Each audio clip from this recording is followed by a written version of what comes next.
2 weeks ago now since your fight with Steve Aimable. How you feeling since? Good. Yeah, it went really well. I'm still baffled how I managed to get cut, but yeah, it is what it is. I feel great. Just ready for George now. Like, I've been at every Cage Warriors this month. One as a fighter, one as a fan, and now as a corner. Just completing the trilogy. Have you?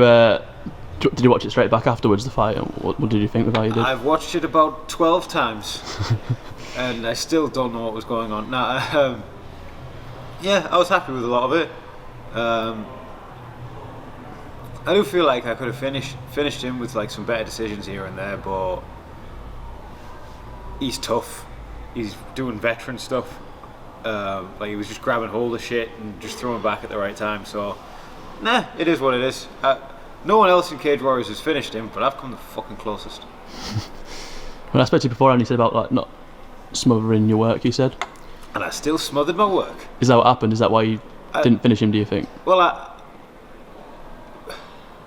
there was times where I took my foot off the gas a little bit, but I think, you know, if I hadn't took my foot off the gas, I'd have like punched myself out or something. But there was definitely a point in the third round where I really smothered my work. But like I just ended up in a clinch, and then I just stayed there, and I was like, oh. But the button mashing and the stun lock worked.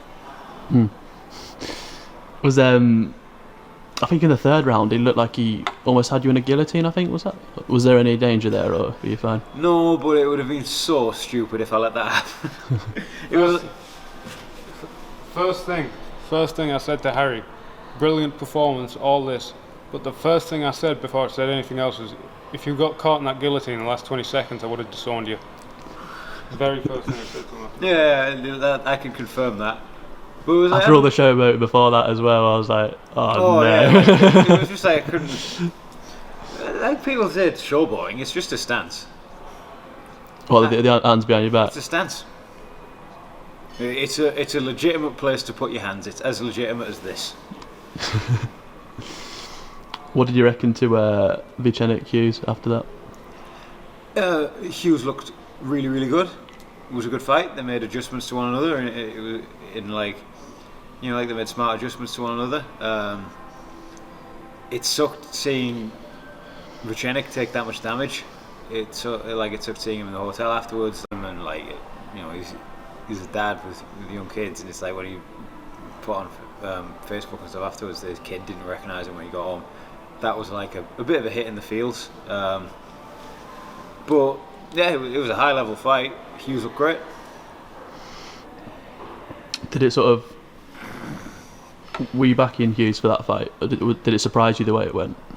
No, I was backing Vicenic, but I've trained with Vicenic a few times. You know, like you. Not like backing him, but were you expecting him to win, if you know what I mean, or were you sort of one way or another? Like my view would have been like tarred with that bias of, you always get a bit of a bias in favour of people you've trained with and stuff, and like people you know personally. That's just I guess a flaw of how the human brain works, but you'll always have a bias towards familiarity. It's just how it is.